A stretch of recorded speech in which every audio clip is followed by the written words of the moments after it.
the most gratifying thing almost for me was like I'm closing in on 50 now and I've been doing this for a long time. And to be this excited about making an album and to learn this much in an album process, like adding so many things to my toolbox, it makes me even more excited for the next one.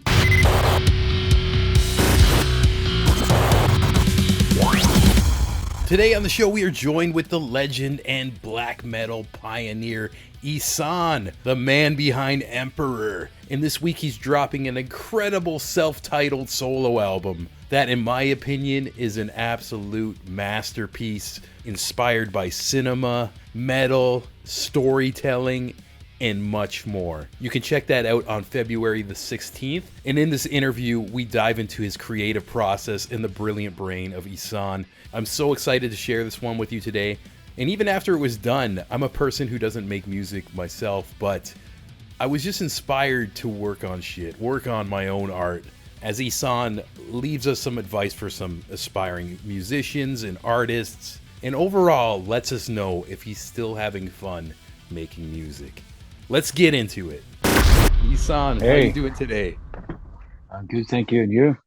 Really good, really good. Excited for this chat today. I already got the record button rolling and everything, so I'm gonna just jump right into it. But I just want to say right off the bat that I'm really excited to talk to you today because you kind of embody the spirit of the people I like to talk to on these segments. This isn't just a music show, it's about creative minds, artists, all that and everything.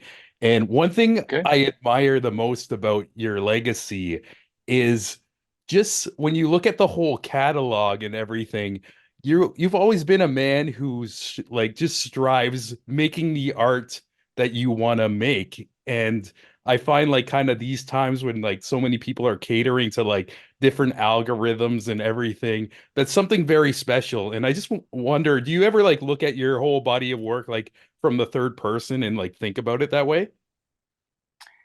And not like that, but I think, I mean, probably that's a reason I was drawn to metal and extreme metal and then black metal in the first place because uh, I've often thought that my previous band with Emperor, even the second album, it was made purely on artistic motivations because there was no commercial market for it.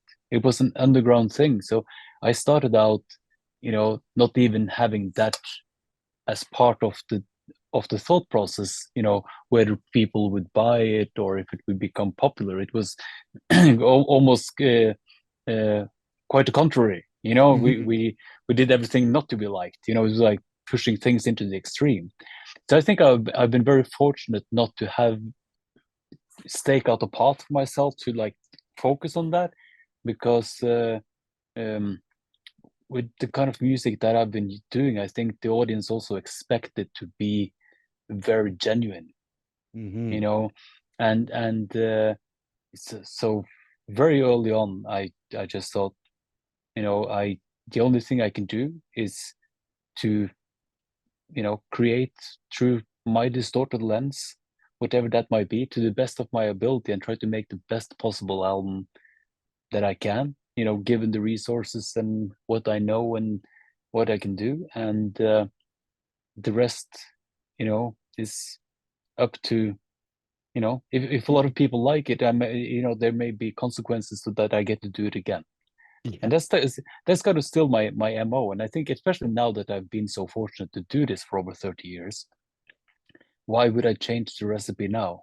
Mhm. You know, and a rule of thumb for myself is that you know I need to put myself in a position where I'm just as excited about making new music as when I was 15, 16.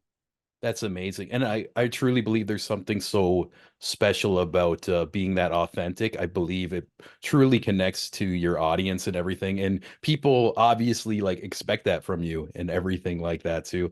And another thing I think is so awesome is just something I read that you've pretty much made a full length album for like almost within every 2 years since you were the age of 16, which is Hmm. so incredible. And I just want to know is like, or I always like think there's just always something very special when you mix artwork with consistency and the way it grows and everything. And do you believe like there's like a lot of like power and magic within your consistency of on your journey and everything? Well, it's hard to say really. I mean, it's a very solitary thing, Hmm. you know, and it's just been my passion, you know, since as far as I can remember.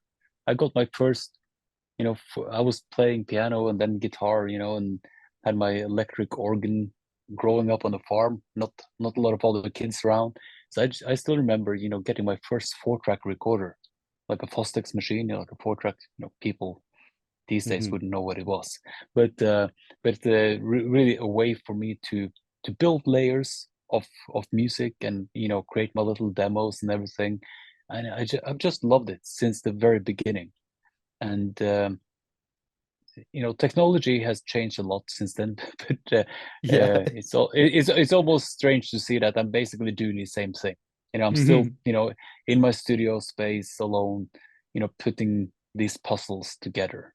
Yeah, so cool. And it's so cool to hear about like your roots with the 4 track, especially after just kind of getting the early listen on your latest self-title album too. You're gonna need more than 4 tracks on that one. So Oh, yes, oh my God, man. It's that just was yeah. that was I think the orchestral stems alone were like 56 gigabytes or something. Oh my God. And it was cool because I kind of went into listening to it blindly and I was like, wow, like and the only way I could subscribe or describe it is like it's almost like if extreme metal mixed with cinema in a way, you know? It just has this epic feel and it feels like a lot of like the flows and everything are kind of like movie inspired. Would I be correct to like It's assume that? to totally. And that was I mean, did you hear both you know both the metal version and the orchestral version? So I just noticed I also got sent the orchestra version like as we were about to go on, but I listened to the metal version 3 times, so I still haven't listened to the orchestra one yet. Okay, yeah, Yeah. because that was the kind of the core idea of this new Okay. album. Yeah. And of course since the beginning, and for people who know you know the early Emperor records and everything, um the kind of the soundtrack influence, it has been there from the beginning. And since I guess since I was you know played piano and that, like I told you about the organ and everything, it was kind of natural for me to want to add that layer. So that inspiration is like partly because we were listening to just as much you know horror movie soundtracks as we Hmm. did to metal, but also you know like Iron Maiden and Judas Priest or Dio, you know, like putting keyboards. You Oh know, yeah. my favorite Maiden album is Seventh Son, and they you know had big keyboards. It just it's huge. You know, metal is you know generally very dense and huge, but like the keyboard layers, you know, made it even more so. And I guess I've had a big interest in that kind of orchestral music, you know, and try to build layers. I'm self-taught, so I have no you know musical education or anything, but with this album, you know before I even started to make any music, I wanted to create an album literally where I wrote it for like a standard, you know, metal ensemble, if you will, with Hmm. guitars and everything, and but also for a traditional symphony orchestra setup. Cool. So it's not like a mock-up thing. So I really wanted to orchestrate this in a way so that how it would be orchestrated for a real orchestra. You know, so it's like everything from bottom up. You know, no ensemble patches. Yeah, but that's but the idea was to because in the metals, you know, the density of the extremity, you know, you often lose out on the subtleties, you mhm. know. So my idea was really to create an orchestral arrangement that would support the metal expression, but to arrange it in such a way that it will also function individually apart from the metal thing on its own. So uh, literally, it's the same orchestral arrangement, but it like in the context of the full production, and independently as a separate soundtrack. And at the heart, it's the same music. So cool. Yeah, yeah. Even you're making me excited to like after this Zoom call, I'm gonna finally listen to that second album And piece of it. Yeah. and just to because you asked about for influence, and of course this is very old school. It doesn't sound like, a modern soundtrack. No, not at all. Yeah. I love the Hans Zimmer stuff and all that, but this is Yeah. like a homage to Jerry Goldsmith, John Williams, Bernard Herrmann, all that kind of old school. Hell yeah, uh, yeah, yeah. yeah. Even yeah, just one thing too. Like I know you released a couple singles too as well, and I want to Mhm. talk about those in a second. But one track that really stuck with me that's not a single yet, that I like repeated after I heard it the first time a few times, was "Blood Trails to Love," and just kind of like talking about like old cinema or like classic stuff. When the hook came in, it reminded me of almost like a James Bond type of like intro, and even like the title, like Blood Trails to Love and everything. It's just like was really cool, and it just like something I really really thoroughly enjoyed, and I'm Well, excited for thank you. people to hear that. Well, who doesn't like a bit of James Bond? That's so classic as well. And Hmm. that's all Bond soundtracks are also kind of um you know a bit of a hybrid, getting that guitar sound in there and everything. So yeah, I Yeah, love all that stuff. All that I love, all kinds of soundtracks really, and orchestral music in general. And for me, that was the gateway, and then I had, of course, no idea how these people would make music like that, and it's also a totally different harmonic world. Growing up on Iron Maiden and Judas Priest is very diatonic, you yeah, know, and then all the kind of non-diatonic stuff I used to do was like just on pure intuition. We had no idea what we were doing. So it's like, especially with this album, I had this kind of rule for myself that I would have no diatonic chord progressions on the album, and just like really focus in on octotonic scales and Messiaen modes and polychords and all that stuff to kind of really just get to know that kind of harmonic language that I associate with, the greats, yeah, and just yeah. try to really focus in on it. And honestly, I learned so much from this experience, and was really gratifying. Probably, not probably, but undoubtedly the hardest thing I've ever made. I Like can technically, imagine. Yeah, just to going that deep with, for me at least, for orchestration and the textures and layers and counterpoints and all that to make it work, especially since it's going to work separately and together.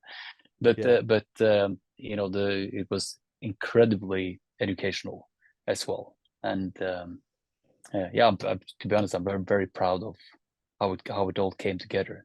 Oh, And also I since think it and, yeah. and it, and it is very cinematic. This is the first time I did like a full narrative for the lyrics. There's a full storyline for the lyrics, throughout the album. It's very chronological, and the orchestral version is a parallel storyline that has a similar arch. And you're quite correct with the cinematic influence, because there are leitmotifs that reoccur through the album and all Mhm. these kind of things. Yeah, So that's really odd. like an imaginary soundtrack. Yeah, it's so cool, and I'm kind of geeking out hearing you break it down like that too, because there was like a lot of moments like listening to this whole piece where I kind of got lost in and gave me goosebumps and all that, and I'm just like I'm happy to hear that you're proud of it too, and I'm really excited for other people to hear this as well when this gets released and everything. And I kind of Thank want to you. know maybe just about it being a self-titled and maybe the reasoning behind that. Is it because it's something maybe you feel like represents you, or was it even like maybe less basic or less Well, complex, or just didn't well, have when a I told title? my Yeah. yeah, no, when I told the label, they were like, "Oh, that's quite a statement," Hmm. But and it wasn't really intended like that. But it was really two reasons, and it said one is the practical. It was very hard with all the conceptual ideas that went into this, just musically and lyrically and everything. It was very hard to find like one title that would kind of capture, all the stuff that went into it. And also, and to me, like self-titled albums, it's kind of a tradition, but then, and it's either, the first album or it's somewhere down the line, you Yeah, know, yeah. and since this, I mean, really what I'm leaning on here is like very traditional stuff, like traditional metal band, traditional symphony orchestra, really traditional archetypes, from the antique, Greek, a lot of Greek influences, Dionysus, Apollo, all these kind of art, very core elements uh, that I lean on. But subjectively, from my experience, I try to kind of elevate what I could do with it, to present it in a new way and make it more create more depth to it than what I did in the past. But really, if I've done a lot of experiments with my music over the years and like gone one way or the other. But if you were to like draw a straight line from my beginning and to this album, it's so down the center of what I've Mhm. been doing. Yeah. So I thought, if I'm ever going to have a self-titled album, this is so kind of representative of the average line of what I do. So this, now was, just as good a time as any. That's really cool. And like I think you picked the good one, man. And it's just such like just a strong piece of work front to back, man. And yeah, it's Thank you. awesome. And yeah, it's like once again, I can't say enough like how cool it was to kind of get an early listen on that. And I feel like I heard something special that I want to share, but I'm not allowed to. So Well, I'm excited to hear like other it's people not when it that comes long. to yeah. Yeah, no, Yeah. it's not that long till it's released. It's February 16th, Hmm. and yeah, by now there's already three singles out. Hmm. And I dropped the singles in parallel, that the metal version and the orchestral version are dropped simultaneously, Yeah. and they're also like accompanying, the accompanying music videos that are linked together for the metal version, but also there are animations for the separate story for the orchestral version, animated by Kostin Cherno. So there's like two full stories, going through six music videos as well. Oh, that's so cool. So I've only noticed the metal ones first. I watched all three and like I like how it ended to be continued. And again, I use the word again, cinematic. I love how it was shot and there's like this underlining story happening and everything. And when I listened to just the audio version first, I wasn't really paying attention to like the meaning of the lyrics and stuff, but I noticed like the video has a story. Is the like the album itself like a concept going on? Is there like a story within the album, or is the video like Abs- something abs- separate? Absolutely. That's yeah, as I said, this is the first time. I've always had like conceptual ideas, Hmm. for the albums, but this is my first, I think, that has like a story, like a real story, a protagonist, and like a typical Joseph Campbell style hero's journey from beginning to end. So again, a very classical story of challenges and hardship and tragedy and love and yeah, all Yeah, these kind of things. Yeah. yeah, amazing. And where did you pull information from or like inspiration from for that story? Is it a personal life thing, or was it like from watching like movies or anything like that? Or It's a mix of things, and it's yeah. just like, and it's not necessarily. I mean, there's a concrete story behind it that appeals to me, or like, or that it made sense for what I wanted it to be, for myself. But it's still, of course, I mean, the lyrics are like, it's like scenes from the full thing. So it's not really important for me that people, get my story.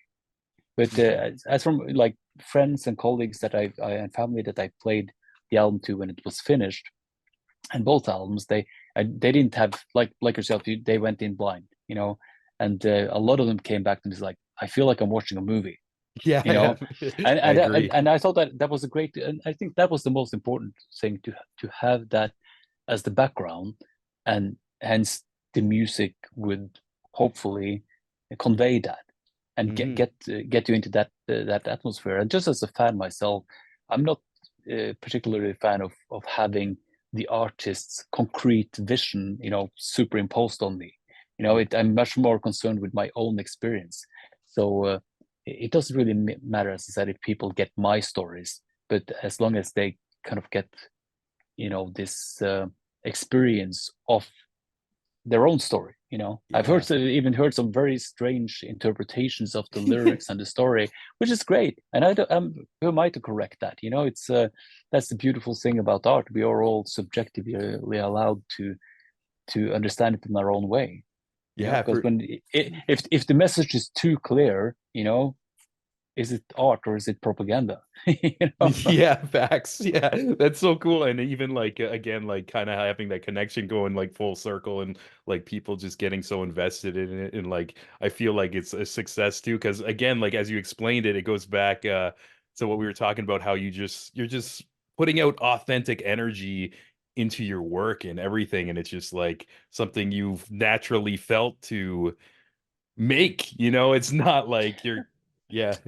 Yeah, but and it's very easy to like intellectualize these things, like oh, Mhm. blah blah blah, and and especially even just talking about it as art, like it becomes very highbrow sometimes. But for me, Mhm. just uh, growing up on the kind of albums that I did, where when you if you listen to Iron Maiden's Power Slave album and you watch the cover artwork, it goes together. It makes sense, Yeah, yeah. and so I kind of grew up on those albums that you don't listen to just individual songs. You experience them as full pieces, you know. Yeah. And I just subconsciously, I think I just tried to recreate something that follows that kind of blueprint of that experience. And even though I've done a lot of albums, I often feel like there's this core. Again, this is the danger of sounding very metaphysical about it, but it's like this core kind of urge to create, combined with this kind of abstract goal that has been with me since as long as I can remember. And I think just every new song and every new album is just like another interpretation and attempt to get closer to connect the two, So if cool, you so will. cool. And Yeah, yeah. it's uh, it's just trying to make something that I'm proud of and that I like, and you know, it, it's not more to it than that. And also in I always liked growing up on vinyl where you could like read all the small Yeah, that details was and the get best.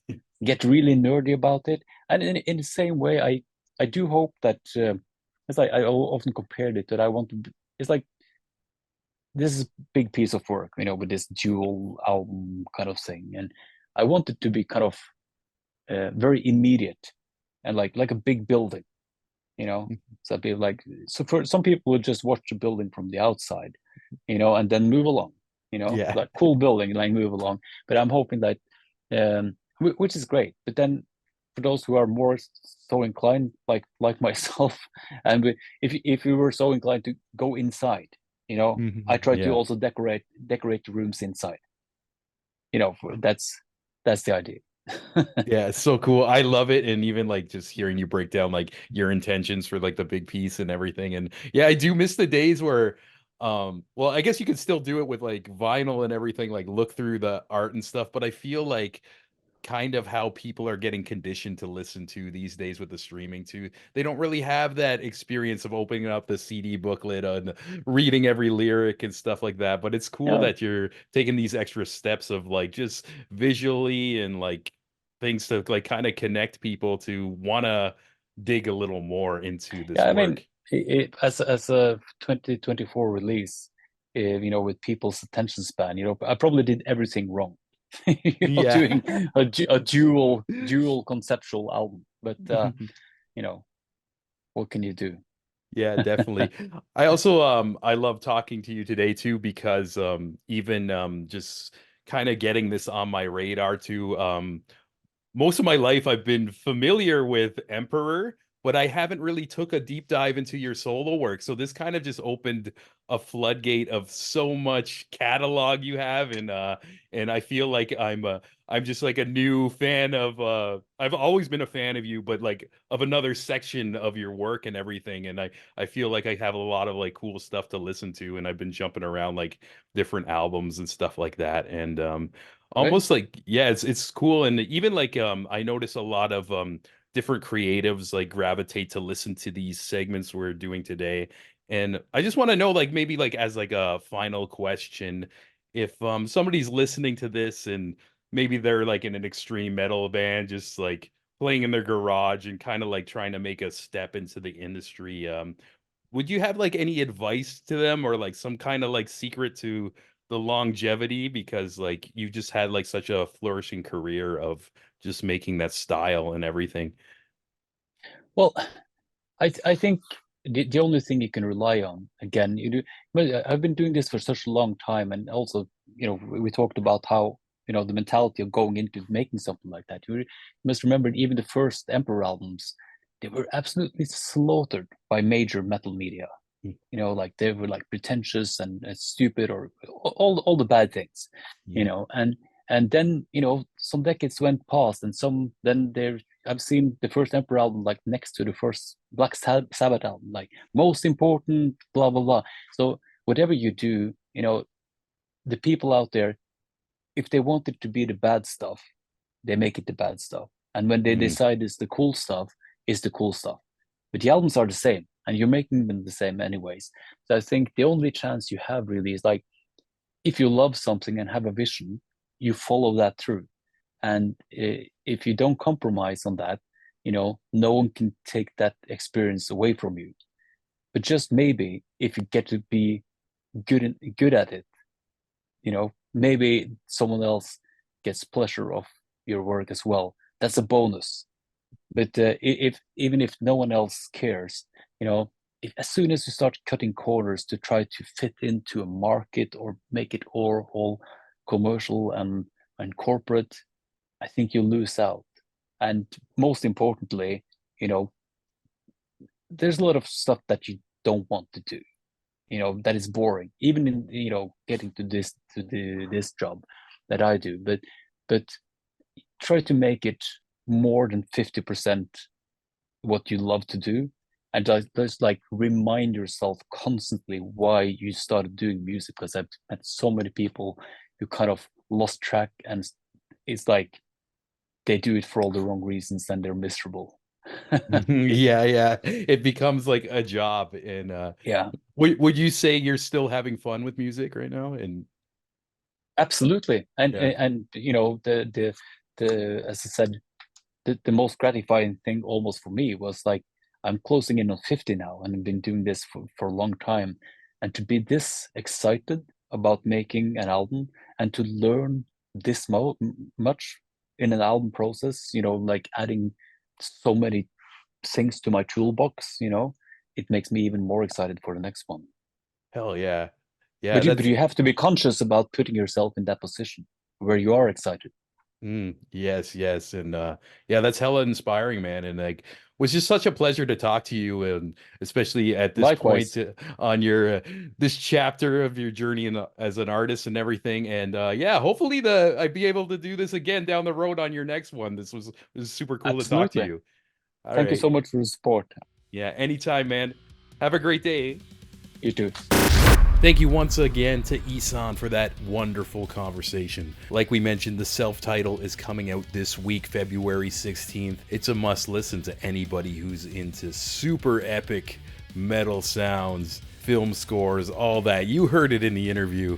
I'm looking forward to seeing people's reactions to this one. We got a lot of awesome content for you guys coming around the corner. But before we go, we got to thank all you legends on the Patreon page supporting the show. And first up, the biggest thanks to Michael Carniello of the Testing with Mike YouTube channel. If you're into technology, electronics, how they work, and most importantly, how to fix them, check out Testing with Mike on YouTube.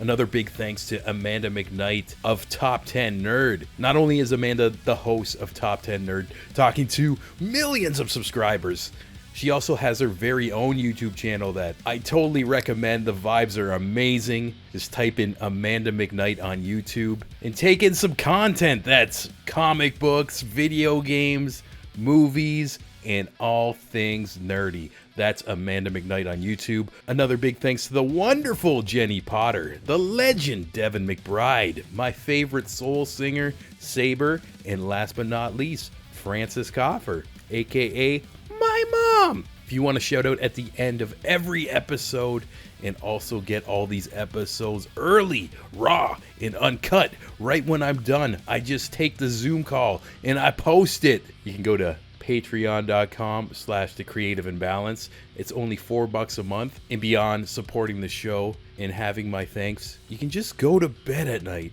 and sleep soundly, knowing you're a badass motherfucker who supports raw, uncut, independent media, and nobody can take that away from you. You hear me? And like I said, we got so many sick episodes coming around the corner. Oh my god, I can't wait to edit these and share some talks with you. Especially if you like this one with Ihsahn. We got some more amazing metal related stuff with some other legends. And yeah, you'll see. But until then, I'll catch you next time. Mwah!